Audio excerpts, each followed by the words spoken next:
juntos então.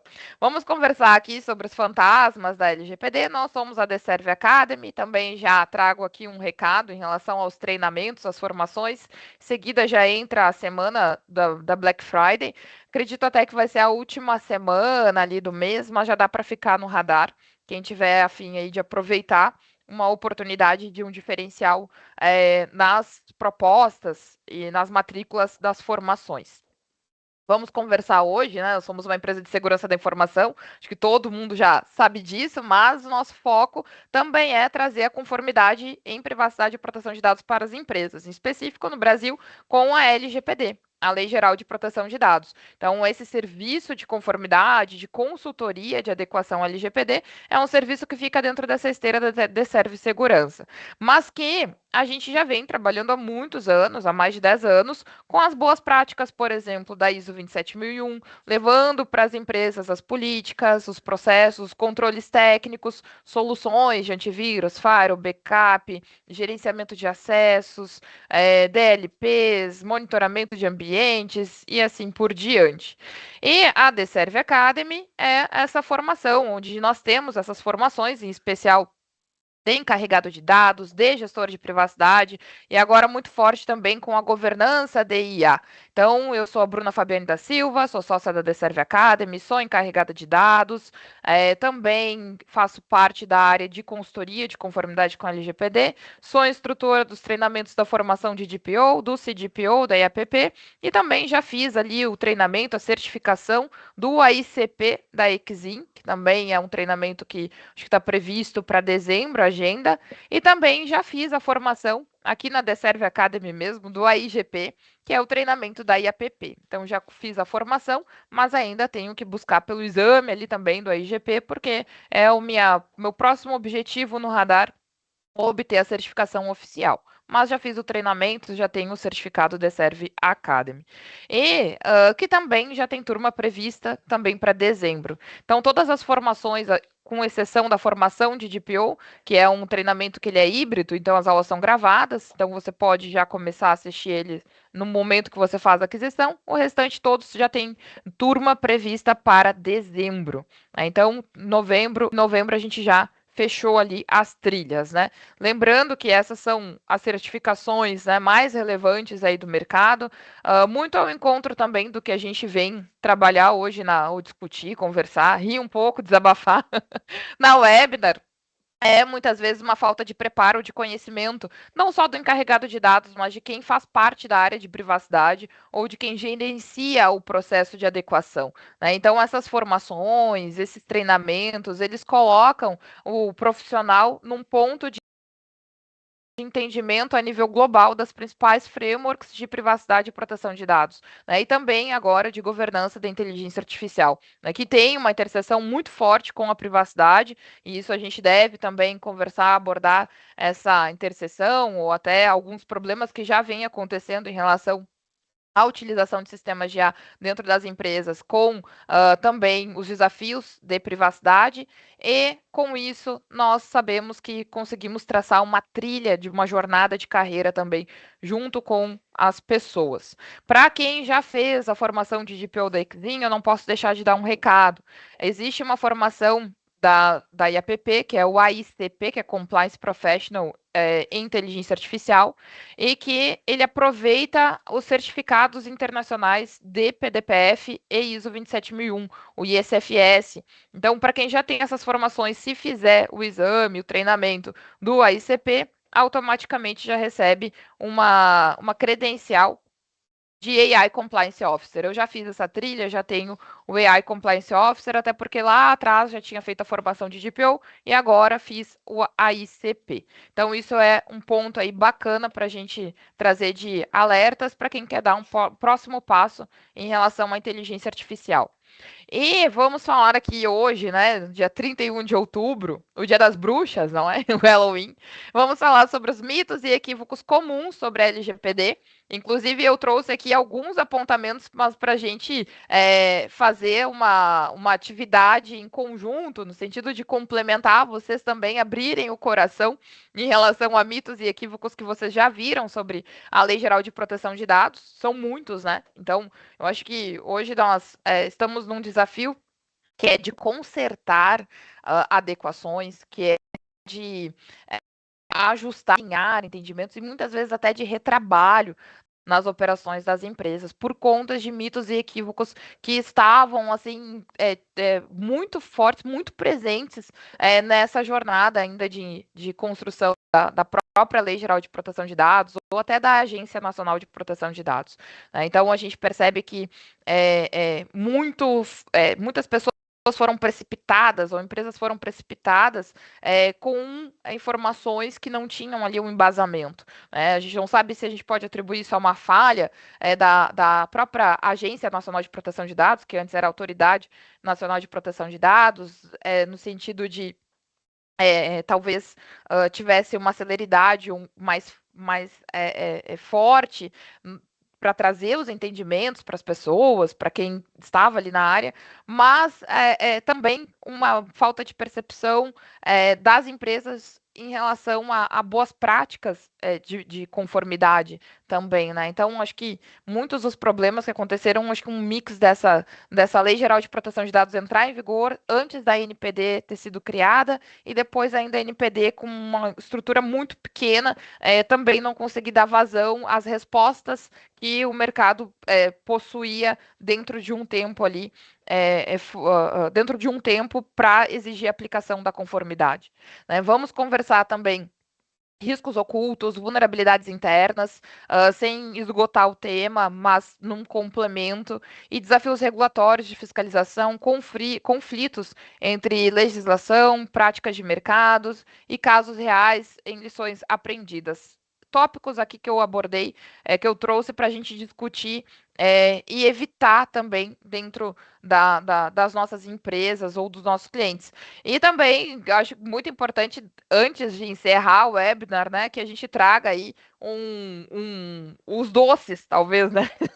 Como que a gente pode resolver esse tipo, ou evitar esse tipo de problema? Então, vamos lá, né? Eu elenquei alguns aqui tópicos muito simples, mas que eu gostaria que vocês também complementassem, né? Quem aqui já passou por essa situação, onde a empresa entendeu que um DPO bastaria? Basta ter um DPO, basta ter um encarregado de dados. Ah, a gente tem que se adequar à LGPD? Basta ter a LGPD, basta ter um encarregado de dados. Nomear um DPO. Alguém já passou por isso?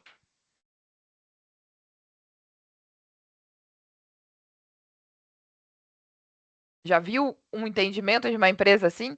Olha, aqui a gente já tem um carregado de dados e isso é o suficiente.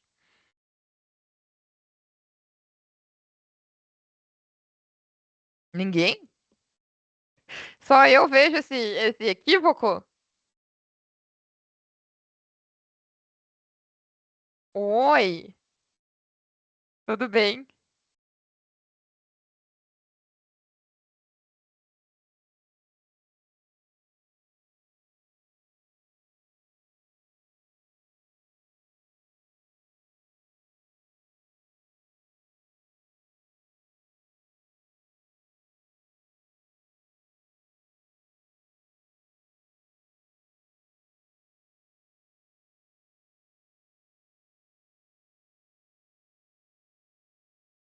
Tá, obrigada, Ita, até porque eu achei que eu estivesse na bolha, né?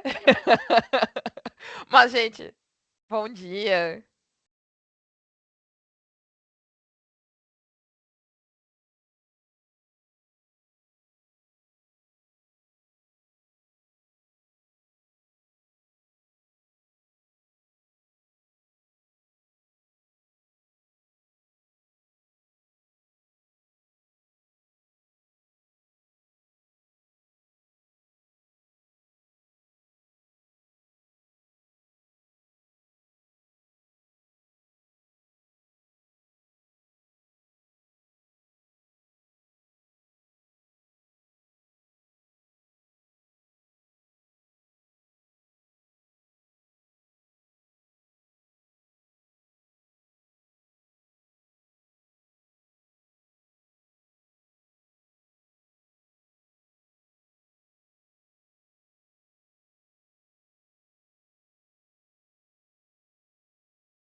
Muitos, que bom. Obrigada, Ita. Obrigada, Luiz.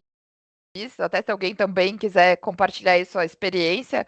Mas é justamente isso. Pensa que a Lei Geral de Proteção de Dados está em vigor há 5 anos. E a gente ainda tem esse cenário. Né? Então, é comum, né, no diagnóstico. A gente precisa de um diagnóstico de privacidade. Vamos ver então, o que a empresa fez. O que ela fez? Ela designou um DPO ou contratou esse DPO e entendeu que isso basta. E, nossa, muito bem lembrado. A questão de ter o aviso de privacidade. Sim, nós já colocamos o aviso no site. Né? Então, e dentro desse aviso tem outros equívocos que também são comuns, que, por exemplo, a gente precisa fazer uma política para o site, um aviso para o site. Não, não é um aviso para o site, não é uma política para o site, é uma política para a empresa, um aviso para o titular de dados sobre o programa de governança da empresa. Então, e aquilo que, e obviamente, né, se faz só o aviso de privacidade e entende que é o suficiente, né, Luiz? Aviso de privacidade, ele já é, no mínimo, mentiroso, né?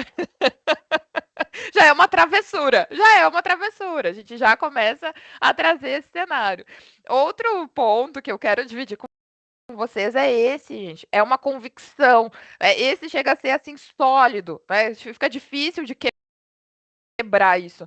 Mas nosso negócio é B2B.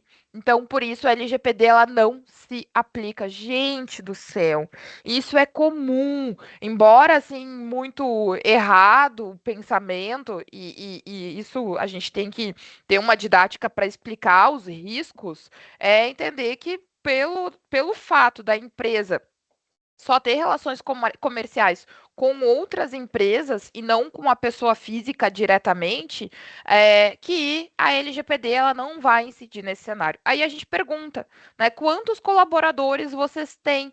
Aí a pessoa responde, hoje nós temos ali em torno de 400, 500 colaboradores, e aí a pessoa entende que a LGPD não se aplica. E aqui, claro, né, desvendando também esse mito, esse mistério, né, a gente sabe que as empresas, em relação ao LGPD, elas terão impactos diferentes. Uma empresa hoje do varejo que tem um volume de tratamento de dados relacionados a contratos diretamente com o titular dos dados, o impacto dela é um. Empresas, por exemplo, que são operadoras de dados de outras empresas, o impacto é diferente, mas também é relevante. O negócio dela é B2B, mas ela está numa posição de operadora de dados. Né? Ela vai precisar prestar contas para os clientes dela em relação ao tratamento das informações e ter todo um mecanismo dentro da organização para as práticas de privacidade nos tratamentos de dados que ela atua enquanto operadora de dados e enquanto controladora também, porque ela não deixa de ser esse agente de tratamento. Né? Então, existe aqui um problema voltado à identificação de quem é a persona, quem é o titular de dados. Entender que o titular dos dados ele é só o cliente, ou entender que o titular dos dados ele é só o usuário de um site, de uma aplicação. Né? E não, o titular dos dados é qualquer pessoa física. E aí tem ali os colaboradores, e muitas vezes é assim: mas nós não temos muitos colaboradores. Tá, nós não temos muitos colaboradores, mas eu tenho certeza que nessa base de dados tem os ex-colaboradores. Nessa base de dados tem os candidatos à vaga de emprego. Então, esse mito, né, ou esse equívoco, ele precisa ser transformado. Eu acho que a remediação disso, acho que transformar em doce, né, e não em travessura, é fazer com que a empresa entenda qual é o risco da LGPD ou que a LGPD pode trazer para o negócio dela. E isso é algo que faz parte da nossa. E aí eu digo aqui de todo mundo que está nessa webinar que de alguma forma trabalha com a privacidade. Esse é o nosso papel. Né? Então, muitas vezes, os sócios, os diretores, pessoas de outras áreas, eles não entenderam ainda qual é o cenário de risco que a LGPD traz para o negócio. E muitas vezes a comunicação que se leva para falar sobre a LGPD ou dos riscos associados à LGPD para o negócio. Então, não traduz a reputação da imagem, da marca da empresa, não traduz em relação a riscos relacionados à própria receita diretamente da organização, as metas que ela pode deixar de atingir por conta de uma não conformidade, objeções que ela pode ter no crescimento das operações por conta de não estar em conformidade com as práticas, inclusive de segurança da informação, voltadas ao tratamento de dados pessoais, outros problemas, né, decorrentes a esse equívoco é a falta de comunicação de que a utilização hoje de sistemas de IA, ela é presente.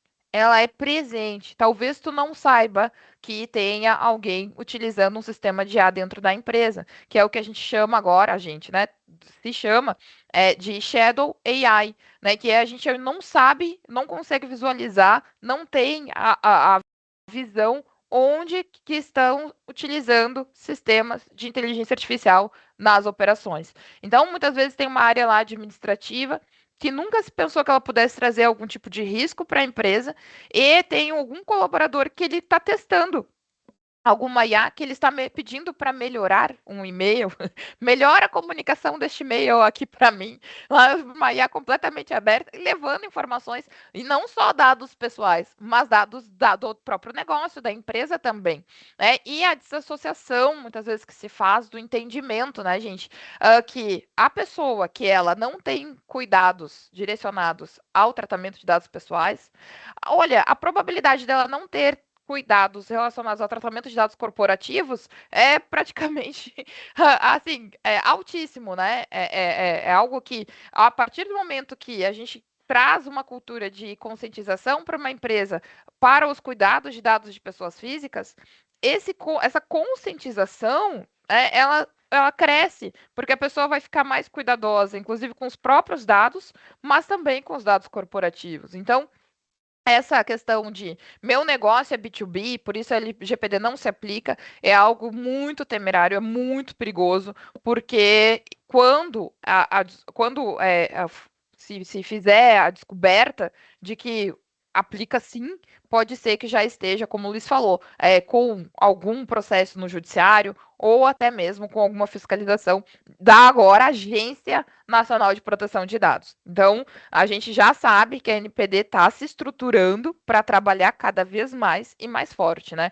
Então, tem esses aspectos interessantes. Um ponto que não tinha como não trazer para cá é que a gente viu agora, há 2 semanas, a mudança da ISO 27701. Espero que todo mundo tenha acompanhado. Quem não acompanhou ainda, vai atrás dessa informação, porque aqui tem uma oportunidade muito legal, né? Porque a ISO, ela 27001 é a ISO de segurança da informação e ela tinha a extensão de privacidade 27 requisitos ali, as subseções da ISO com os requisitos dos artigos da LGPD, do GDPR. E mais ou menos há umas 2 semanas a gente teve uma mudança onde essa ISO 27701 de privacidade ela foi emancipada. Inclusive, isso, e agora ela é uma norma independente, ela tem alterações, é óbvio, não tem como trazer a privacidade de dados sem a segurança da informação, mas não é, olha só que legal, não é um requisito obrigatório para agora adequar uma empresa na ISO de privacidade, seguir com todo o sistema de gestão de segurança da informação. Então ficou mais prático, mais rápido e agora a gente tem de verdade um framework de privacidade reconhecido para colocar no que a gente até estuda lá no PDPP, né, no PIMS, mas no sistema de gerenciamento de dados e de informações da empresa. Então, isso é muito bacana, isso é uma oportunidade muito legal, tanto para quem é de PO interno, para quem é consultor, para quem é de PO como serviço, para quem precisa ter uma noção de conformidade, um norte dentro da empresa, né, e fazer com que o processo ele se torne auditável. Tá? Então, agora tem essa oportunidade. Eu já vou trazer um mito, um equívoco aqui também. Nem tá listado aqui, mas eu sabia que os insights viriam. Que é um mito ou equívoco saber que existe um certificador, um certificado de conformidade da LGPD que não seja atrelado à ISO. Isso, gente, é chega a ser assim, ó, nem dizia aquele cara. Isso é uma vergonha. Olha, o Boris Casoy, né? Isso é uma vergonha.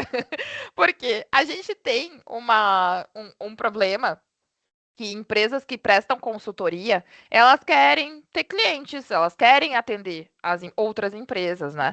Mas tudo tem que ter uma ética e uma responsabilidade em relação àquela empresa que se deseja abordar. E algumas empresas, algumas consultorias até conhecidas, quebraram completamente isso, informando que a partir do momento que eles fizessem uma conformidade, eles também já colocariam uma certificação, um selo. E olha que interessante, porque normalmente quem faz não audita, quem implementa não audita, né? E quem audita não certifica. Muitas vezes não é assim. E aí a empresa vai lá, o consultor oferece a implementação, a auditoria e também o selo de conformidade. E esqueceu de avisar o cliente que aquele selo não tem validade perante a Agência Nacional de Proteção de Dados e que não tem um reconhecimento, uma validação. Então, se for para buscar um selo, que se busque, e agora fica mais fácil, um selo atrelado à ISO 27701, mas não porque o consultor foi lá, fez a implementação, aí ele mesmo auditou, então ele já sabe que está tudo ok, né? Se ele que fez, e ainda vai lá e traz o certificado, a certificação para a empresa. Aí a gente vai conversar e diz assim: não, a minha empresa já está adequada, inclusive ela tem o selo. Bom dia, Bel, quero te ouvir. Tudo.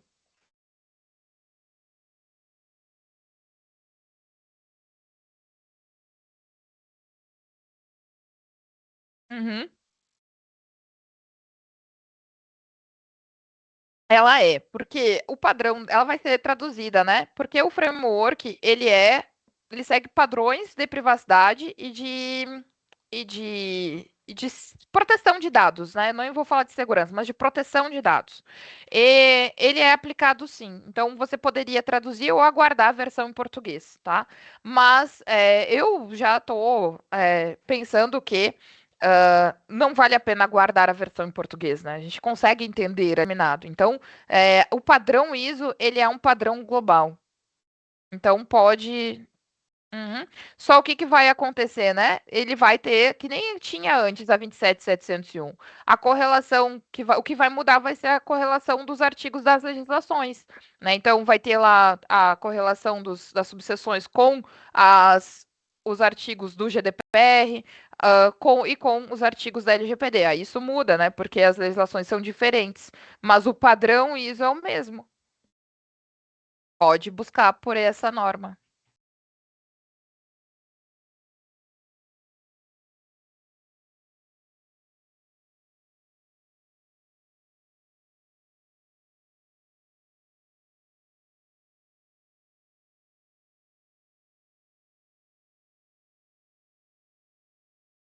Tá. Uhum.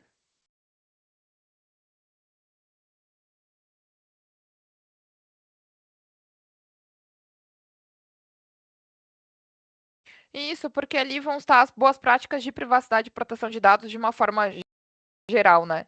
E aí, claro que tem que fazer aquele diagnóstico para adaptar ao teu negócio, verificar quais os requisitos dessa ISO 27701 em relação também ao que você tem no programa de governança. E aí, a partir desse diagnóstico, você vai entender o que, que você precisa buscar de conformidade. Ele vai trazer ali o aviso de privacidade. Aí, claro que esse aviso de privacidade tem que estar dentro do padrão que atenda a LGPD, né? Então, ele vai trazer ali as boas práticas, o que, que tem que ter para que se tenha um programa de privacidade e proteção de dados eficiente, auditável, uma melhoria contínua, né, com as proteções de segurança, mas o nosso papel é sempre alinhar também com os requisitos regulatórios, né? Então, mesmo pensando na ISO 27001 de segurança da informação, tá? Mas essa ISO ela serve para qualquer operação? Serve aqui no Brasil? Serve na Europa também? Serve sim, mas tu tem que sempre alinhar com o requisito do teu negócio, né? Então, agora tá funcionando tua câmera, Bel. E agora. Então, a resposta é sim, pode absorver ali daquele conteúdo, tá? Disponha, né? Então, então essa questão não existe ainda, não tem a Agência Nacional de Proteção de Dados, a NPD, ela não reconhece alguma consultoria em específico ou uma franquia de consultorias, uma consultoria que vá certificar uma empresa, ok? Isso é muito importante. E o consentimento como única base legal. Acho que agora isso já está mais superado. A gente ainda vê o consentimento atrelado a uma base legal. Como uma base legal, a gente vê de forma equivocada, sem respeitar os requisitos ali até os requisitos de validade. Mas a gente já consegue, assim, acho que já consegue dar como quase superado, mas foi um mito muito forte. Inclusive, alguém se inscreveu para participar do evento que vai ter da comemoração de 5 anos da NPD. Alguém fez a inscrição?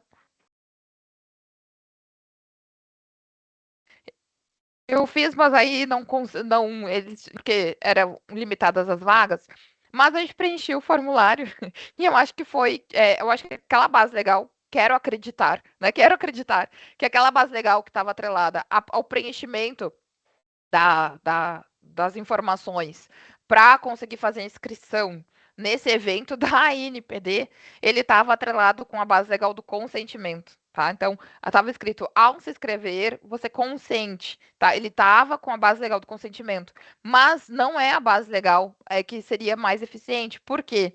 Porque a gente tem que saber que a qualquer momento o titular dos dados ele pode revogar esse contato. Aí as pessoas, porque, por exemplo, teve uma pessoa da nossa equipe que a gente tem uma colaboradora que que mora em Brasília e ela conseguiu, ela vai ir no evento e já está lá pertinho. E e foi confirmado, ela não consegue mais revogar esse consentimento na prática. Por quê? Porque como é que ele vai fazer a autenticação da entrada dela no evento? Foi ela que se inscreveu e é ela que está entrando lá no evento, é ela que vai acessar. Como é que a NPD vai revogar o consentimento dela nesse tratamento de dados? Se ela conseguiu fazer a inscrição, não vai conseguir, não vai. E é para aquela finalidade, não vai conseguir revogar. Então, foi algo que assim dei meu consentimento, porque eu queria ir no evento. Mas eu pensei, não pode ser. E muitas vezes é da própria plataforma ali que faz o formulário, né? Até queria aproveitar, eu deixei para guardar essa questão. Não quis colocar nos grupos lá para não levantar muita polêmica, mas para discutir aqui da webinar mesmo, né? Porque eu não entendi o porquê da base legal, consentimento naquele formulário de inscrição do evento. Né? E aí teve uma verificação, pessoas foram selecionadas, receberam um e-mail de confirmação, né? Então teve aquele momento, e outras não, que foi o meu caso. E aí, com isso, a revogação do consentimento vai se dar como? Se eles precisam confirmar que aquela pessoa que se inscreveu é a pessoa que foi autorizada, que vai entrar lá no evento. E aí, se a pessoa estiver no evento e quiser revogar o consentimento dela. Não, olha, vou te contar. E aí também tem o já fizemos tudo e estamos adequados. Já fizemos tudo que tinha que para fazer. Em relação à privacidade, já estamos adequados. E isso vai gerar um retrabalho, por quê? Porque daqui a pouco a empresa fez muita coisa mesmo. Então fez os avisos de privacidade, fez as políticas, treinou o pessoal, criou um comitê, mas não faz a sustentação do processo. Então, processos mudam, os fornecedores mudam, prestadores de serviços, o tratamento de dados passa por toda uma alteração, registraram as operações de tratamento de dados, mas não tem estratégias de gerenciamento para sustentação das mudanças. E aí gera um retrabalho, porque quando tiver que refazer um aviso de privacidade, vai ter que refazer do zero. Quando tiver que refazer um Sim, porque vai refazer, né? Em vez de melhorar, em vez de alterar, em vez de ir levando essas revisões, pensando em melhorias, vai ter que refazer todo o mapeamento, o fluxo de dados, né? Então, vai gerar ali um retrabalho. Então, muito cuidado quando tem um entendimento, acho que o Luiz disse, né? Sou advogado, sou prestador de serviços de privacidade, e vejo que tem muitos equívocos no mercado. Então, quando tiver esse tipo de abordagem, né, Luiz, creio que também faça sentido avisar, olha, né, é um processo que exige uma sustentação, né, exige ali uma visão de gerenciamento contínuo para não gerar esse retrabalho. Então, muda toda a realidade da empresa e depois vem a adequação. Né? E outro problema é, se tem dados de crianças, a única base legal é do consentimento. Gente do céu, o que que acontece? A gente trabalha muito com diagnóstico, então a empresa já fez lá a sua conformidade, a gente faz o diagnóstico, vai revisar os tratamentos de dados, e aí quando a gente vê só porque tem ali tratamento de dados de crianças, já se atrela à base legal do consentimento. Então, é um cuidado, e é claro, do consentimento dos pais ou do responsável legal.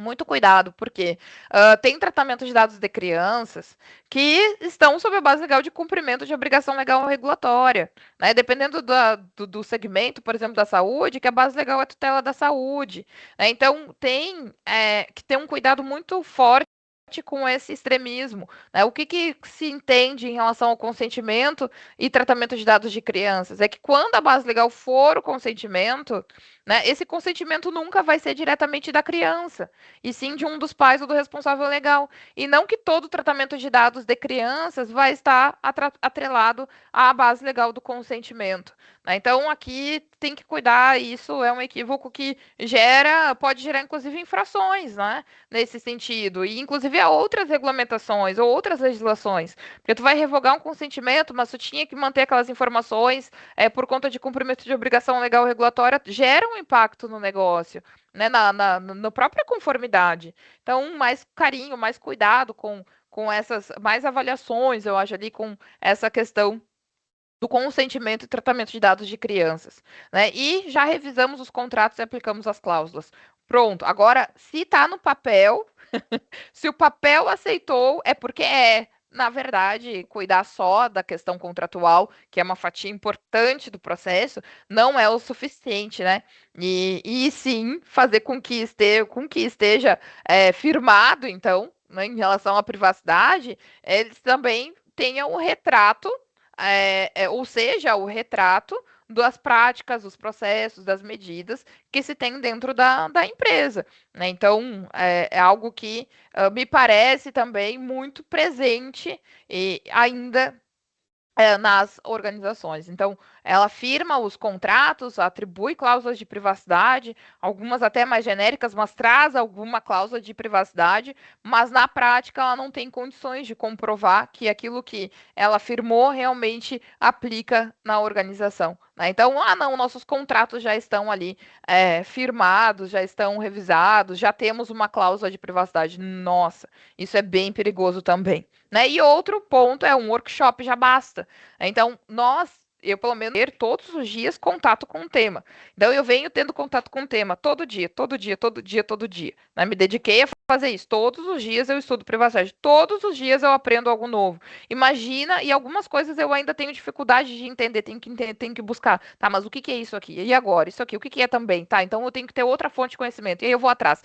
Imagina conseguir passar uma informação e já por padrão em um workshop já conscientizar as pessoas, né? Entender assim, nós já treinamos todas as pessoas. O que vocês fizeram em relação ao treinamento ou capacitação? Um workshop. Pronto, como se um workshop já bastasse. Na verdade, a gente tem que ter práticas constantes. E claro que um workshop ele é eficiente, né? Tem que testar a eficiência do workshop também. Ele é relevante, ele é importante, mas não basta, né? E aí tem que ter uma série de outras ações que vão combinar para que a cultura, a famosa cultura de privacidade e proteção de dados, ela seja cada vez mais madura, né? Então, às vezes tem aquela questão também, aqui a gente não tem cultura de privacidade. Não, tem alguma, ela pode estar com uma maturidade muito baixa, né? Mas tem alguma, e a gente tem que saber que tem níveis e precisa ser melhorado. Então, isso também é um ponto aí que muitas vezes se faz ali um workshop, se treina ali alguma área ou alguma equipe e acredita que já é o suficiente. É importante? Mas tem que ter continuidade nas ações de treinamento e conscientizações. Alguém quer complementar em relação a mitos e equívocos que são comuns sobre a LGPD? Só aqui a gente já ficou um tempão, né? Eu vou seguir aqui. Se alguém quiser, levanta a mão e abre a câmera, enfim, fica à vontade aí para conversar. Agora, tem os riscos ocultos e também as vulnerabilidades internas, né? Isso também não se esgota aqui, vocês podem expor, mas trouxe só alguns exemplos. A falta de governança. Esse é um aspecto que realmente a empresa ela despende esforços para conseguir uma adequação.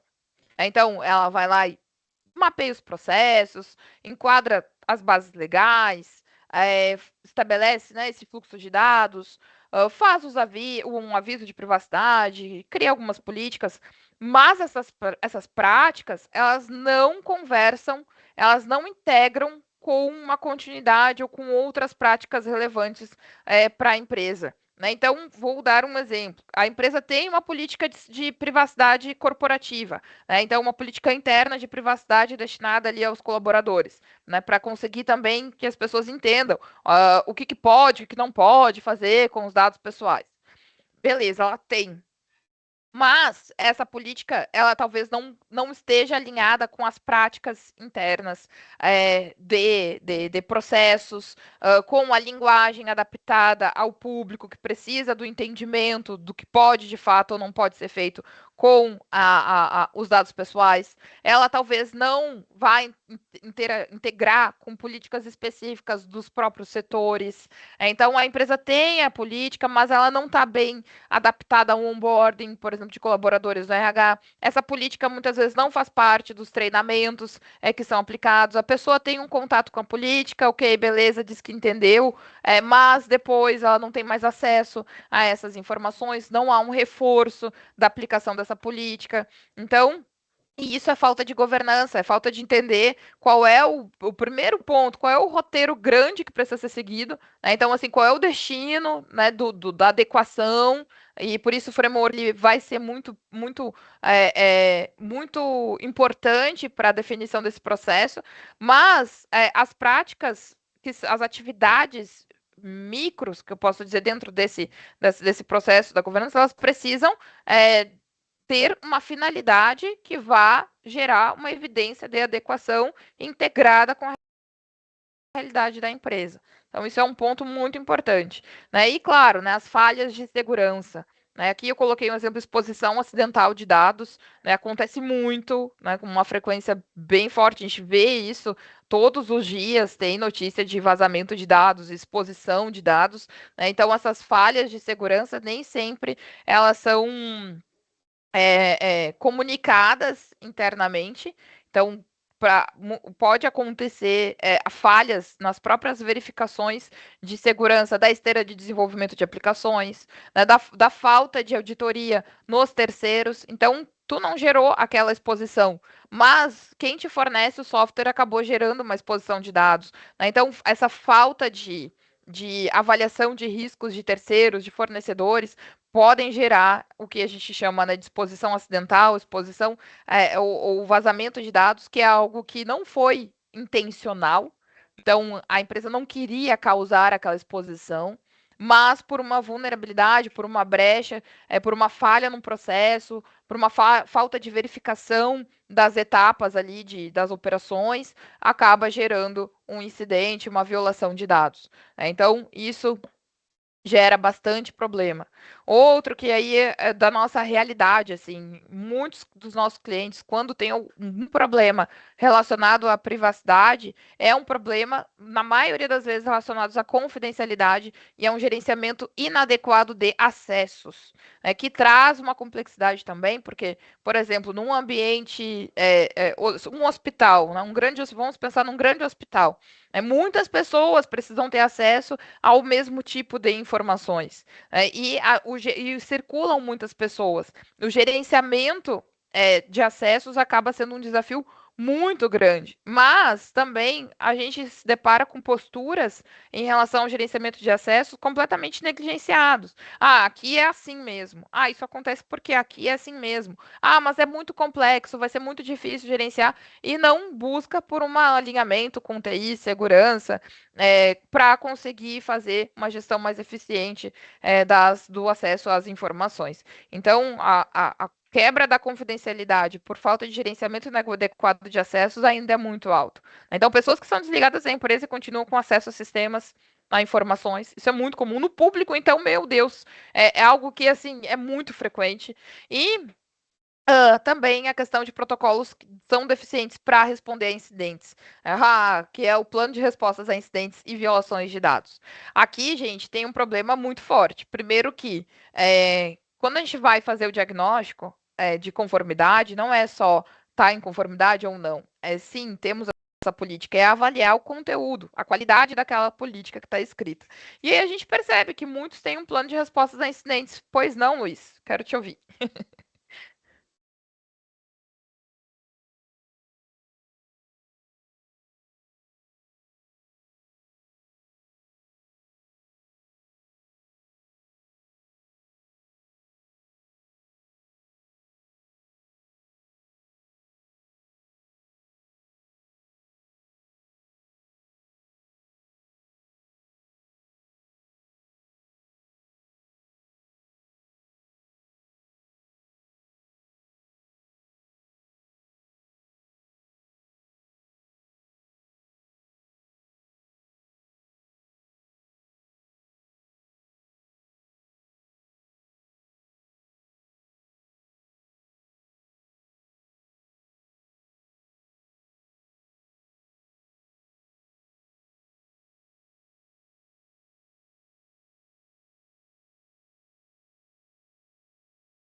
Nossa, Luiz, isso é muito importante. Combina também, né? Que também é protocolo deficiente para responder a incidentes. Porque no plano de respostas a incidentes, o que é muito comum é que, e aí era o que eu estava falando e que vai combinar com o que você trouxe em relação aos phishings, por exemplo, né?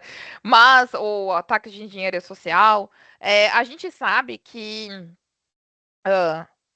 o plano de resposta a incidentes, muitas vezes ele está só com uma etapa de comunicação ou com ações posteriores ao incidente e não preventivos, como é o que o Luiz estava trazendo aqui. Então, como que eu faço para ter uma abordagem também preventiva, não só confiando, mas fazendo verificações, que tem aquele famoso, né? Confie, mas verifique. Porque eu posso dizer, não clique, não acesse. Não é que eu posso, eu tenho que dizer isso, né? Eu tenho que direcionar, eu tenho que treinar as pessoas. Mas pode acontecer que ela realmente, num momento, mesmo sabendo para não clicar, mesmo percebendo que era algo suspeito, ainda assim abrir o anexo lá do currículo urgente que chegou, ou da informação urgente que chegou e gerar ali causar, muitas vezes, um incidente a partir daquilo. Quando acontece esse tipo de prática, a pessoa também tem que ser orientada e saber o que fazer. Tem que ter esse protocolo dentro da organização, né? Então, que é o plano de respostas a incidentes, mas pensando também nas suspeitas. Então, em relação a esses phishings, é claro que a gente tem que treinar as pessoas, mas também tem medidas técnicas que vão ajudar a reduzir, por exemplo, que esses e-mails eles acabem chegando até a caixa de entrada desses colaboradores. Então, tem uma série de combinações. Existem soluções de e-mail que ajudam muito a diminuir a quantidade de e-mails que possam ter algum tipo de comportamento ou alguma ação maliciosa, para que esses e-mails, né, que são fraudulentos ali, ou com uma intenção fraudulenta, ele nem chegue na caixa de entrada do colaborador.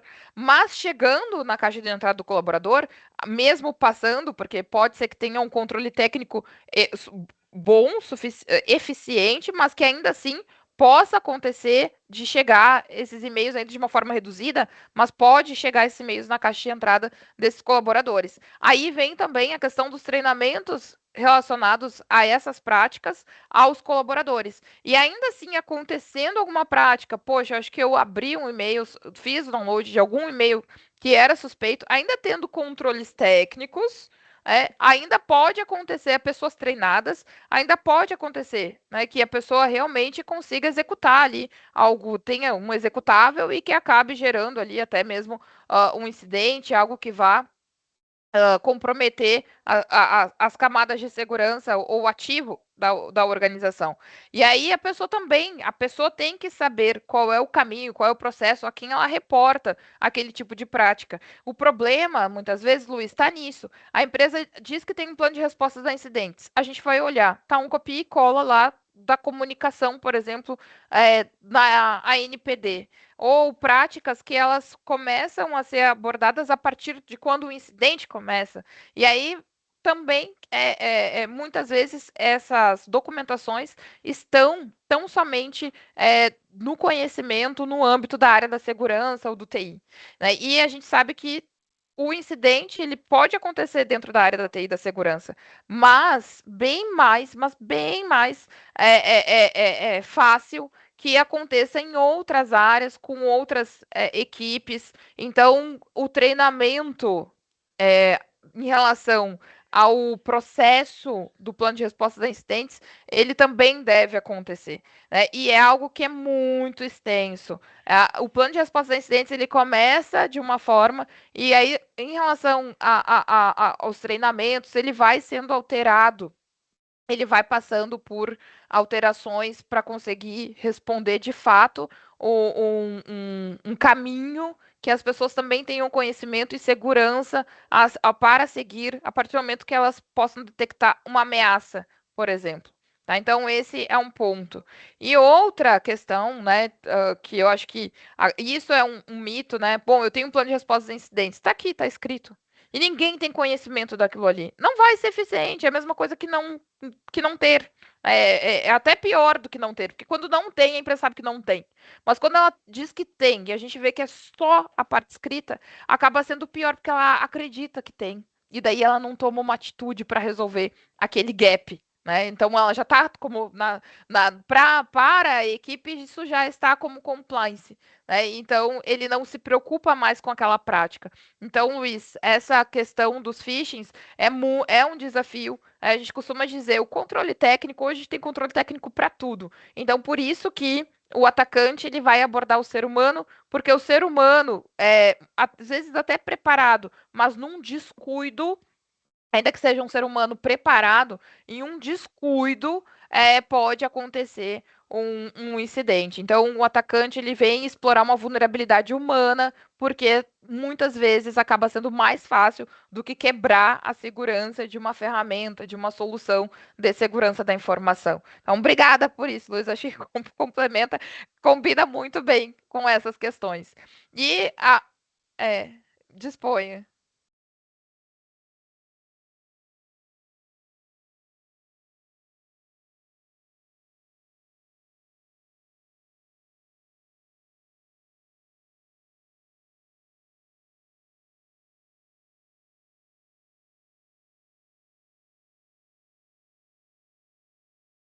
Tem uma clonagem e aí é para o phishing, quando muito bem ali elaborado, né, Luiz? Eles vêm para ser bem-sucedidos para conseguir acessos privilegiados, né, informações privilegiadas, muitas vezes montantes em dinheiro, transações bancárias. Ele vem cada vez mais profissional. Né? Então, realmente é algo que assusta, né? Porque acontece com uma certa frequência.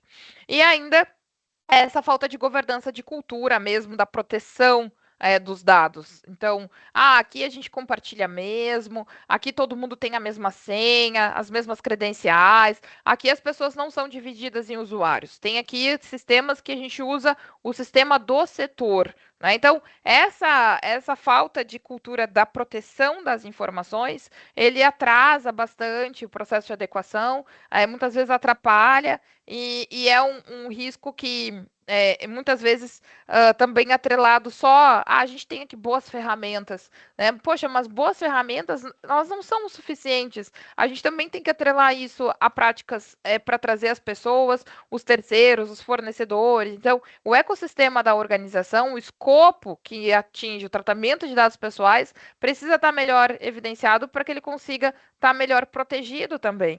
Então, tem, enfim, muitos, muitos, muitos problemas nesse sentido. E contar, né, gente? Eu acho que aqui a gente sabe que tem desafios regulatórios, né, de fiscalização. Aqui eu coloquei, né? LGPD revogou o ordenamento jurídico. E aqui é um problema até que eu digo assim, muitas vezes de boa fé. A empresa ela quer seguir a conformidade da LGPD e esquece as regulamentações do setor, esquece que tem outras legislações que ela também precisa seguir, e aí começa um horror, porque ela movimenta a adequação no sentido da conformidade. Então, assim, ela realmente está empregando dinheiro, esforço, pessoas, recursos no sentido da adequação, mas ela esquece as outras regulamentações, as outras legislações. E aí a gente vê que, por exemplo, querendo buscar sem respeitar, né, regulamentações específicas, querendo eliminar dados que não podem ser eliminados, né? Então, sem essa falta de cuidado com o que de fato a empresa precisa seguir de compliance como um todo, e olhando só para a LGPD, né, esquecendo que é uma lei geral, né, de proteção de dados. Então, esquecendo das específicas do setor. Então, quando um titular, por exemplo, entra em contato, e aí também tem uma questão, às vezes a empresa nunca recebeu uma solicitação. Aí vem um titular. A sensação que dá é que aquele primeiro contato que tem com a solicitação do titular, que o carregado de dados ele diz assim: pronto, chegou agora a minha vez. Tenho que atender esse titular bem na esteira do que ele está solicitando. Aí o titular começa a fazer gincana, solicitando, por exemplo, que faça. Esses dias, um cliente nosso recebeu uma abordagem de um titular querendo portabilidade dos dados. Só que ele dizia assim, ó, inclusive ele deve ter usado um chat GPT da vida, tá? Para construir aquela solicitação que estão usando. Estão usando. Isso também é uma coisa que eu tenho que avisar vocês. Aí ele dizia assim, ó, de acordo com a Lei Geral de Proteção de Dados, eu tenho o direito de exigir a portabilidade das informações. E aí ele solicitou que a portabilidade fosse diretamente para ele. Então ele queria que a empresa exportasse determinados dados para ele, fizesse uma exportação. E aí ele colocou o formato que ele queria receber aqueles dados e dizia que ele tinha acesso a essa portabilidade. O DPO avaliou aquilo no sentido de como que eu vou conseguir viabilizar isso, que é algo que a gente tem que ter essa filtragem. Mas antes de pensar como que eu vou viabilizar isso que o titular está me exigindo, isso que o titular dos dados está me exigindo realmente está em linha com o direito à portabilidade?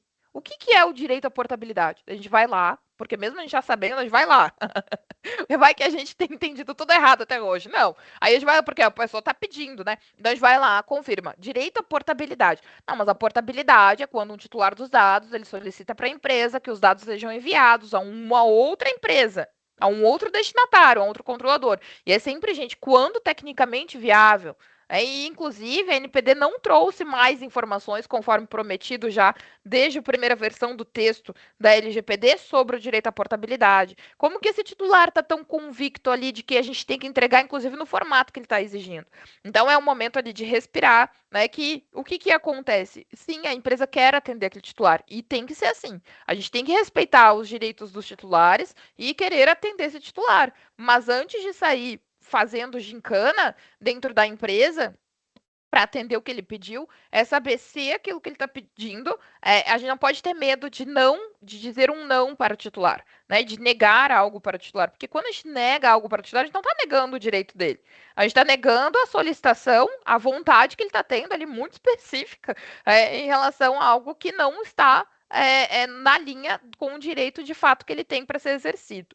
Então, muito cuidado com isso, muito cuidado com isso. E penalidades, né? Então, também, por alguma razão, às vezes até alguém já levou aquela informação para a empresa, o pessoal atribuiu como verdade, mas que as únicas penalidades serão na esfera do administrativo com a Agência Nacional de Proteção de Dados. Então, se tiver uma fiscalização, se tiver uma condenação, vai ter uma penalidade em relação à privacidade de dados. Né? E esquece que penalidades a gente tem que colocar no sentido amplo, combinar com os riscos do negócio. Que riscos do negócio? Poxa, se eu não me adequar, será que eu posso ter condições de adquirir novos clientes na minha carteira? Porque eu sou operador de dados, eu trato dados de pessoas físicas em nome de outras empresas. Será que se eu não tiver em conformidade, eu ainda vou conseguir ter a confiança da organização? Será que eu vou conseguir assumir uma responsabilidade contratual que envolve um tratamento de dados em nome dos clientes? Será que quando esse cliente fiscalizar, eu vou ter as evidências? E se for o processo de due diligence, será que eu não acabo com todo um trabalho comercial feito e aí, por não ter a adequação à privacidade, eu acabo perdendo o timing de um negócio que já tinha sido construído muitas vezes há anos, né? Então, penalidades como o Luiz comentou, será que não tem implicações no próprio judiciário?